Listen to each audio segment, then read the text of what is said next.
forget to like, share, and subscribe. If y'all don't pick my sign up. Hello, everyone, and welcome back to Psychology Eats. So what's eating you? Hello, everyone. Welcome back to the channel. If this is your first time visiting the channel, I am a reaction channel, and I do commentary on various topics and subjects. And I'm also a mental health professional and a psychotherapist. And so, various videos catch my attention, and I do reviews about it. So, anywho, I do, some commentary on the channel, Atlanta Street Interviews. And this particular story, really, for a lot of people who watched Shae's story, had so much hope for her. Shae, was a transsexual woman, and she was living on the streets of Atlanta, and she had been recently released from prison. And she had a 10-year bid. She was in prison for 10 years. And she talked about, upon her release, they basically released her with nothing. No real resources to restart her life. Oftentimes when someone's in prison for that long period of time, you come out with $100, $200, maybe, if you work while you were in prison. Maybe or maybe not, you had the opportunity to get educated while you're in there. But you come out, and you got a jacket, and you got, all these, felonies and everything else all over, your jacket. And then it's very difficult to find employment. I know, in some states, they have, in New Jersey in particular, they have really great programs. I'm not going to say great. They have some good programs for people who were incarcerated, and then when they come out, they connect to these state-funded, programs that help them find employment, help them get their ID, et cetera, just to really get their life back on track. But it doesn't sound like Shae was able to, he was beginning to connect to some of those types of resources from what he talked about in his first interview. And so everyone was, people who watched it was very, delighted, to hear his story. He also talked about his being molested in his childhood, that he came from a very dysfunctional family, and the family system was part of the reason why he ended up in prison. And he talked about being molested by his older brother for years, to the point that he believed in his mind that his brother was his boyfriend, because of, like the cycle of abuse. The abuser, will, in attempts to get, the victim not to talk or tell anybody, they'll say and do whatever they need to do in order for that to happen.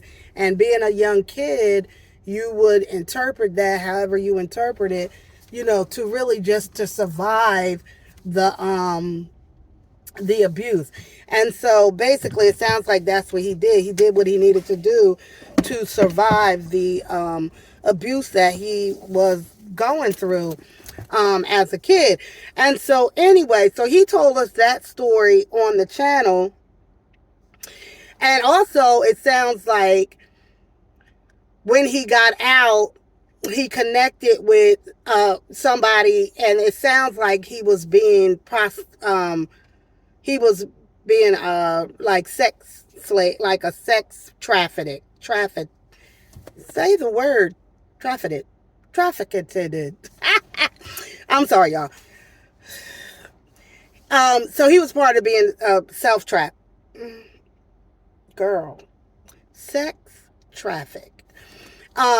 And met up with some guy, and he was being abused in that situation. And okay, so he fled from that, and now he was back on the street.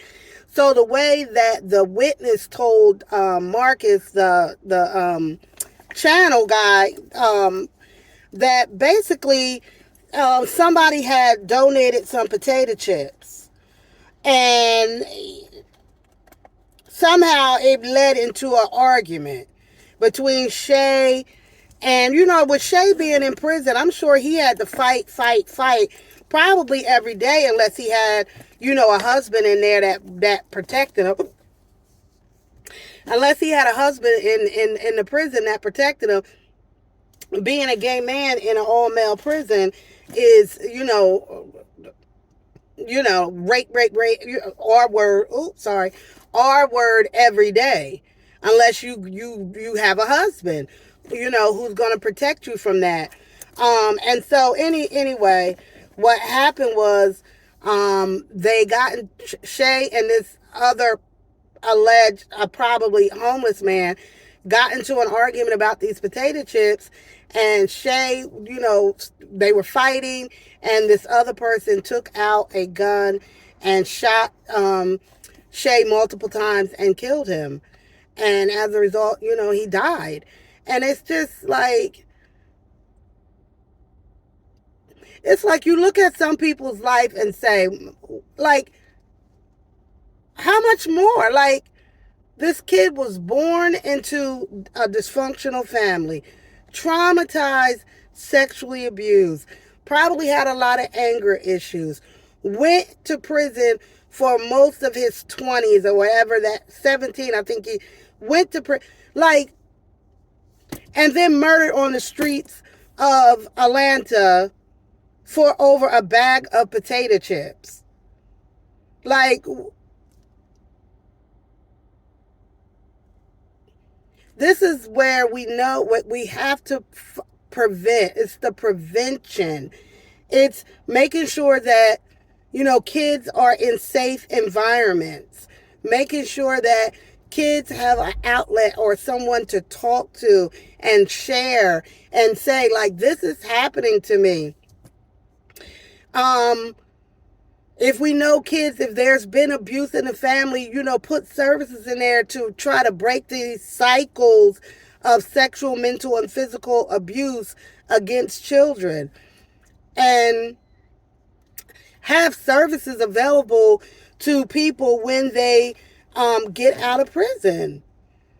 If he had a safe place to live and his ID and was able to get, services, he probably wouldn't have been, on the street the way he was. He had no support really when he got out of prison after being there for 10 years. Everything changes everything changed over that 10-year period. And really, he's trying to get his life back together. The only thing he had to offer was sexual favors. And those are the things that people took advantage of from him. And so as a result, like him and like so many other people who are on the street, whether it be mental illness, drug addiction, coming out of the penitentiaries, these are the very people that we have to support when they get out. And so with that, guys, I bid you farewell. Leave your comments down below. What do you think could have happened, should have happened in the case of Shae? Guess what? I got a share with me, and hit that like button, hit that subscribe button, hit that like button, and hit that little bell. Subscribe. Say subscribe to Psychology Eats. Subscribe to Cowboy Eats. Not Cowboy. Hey guys, I am so super excited to be a TEMU influencer. I just got my package, so we're going to go through and all the things that TEMU sent me. So don't forget to go over there and order some of this great stuff.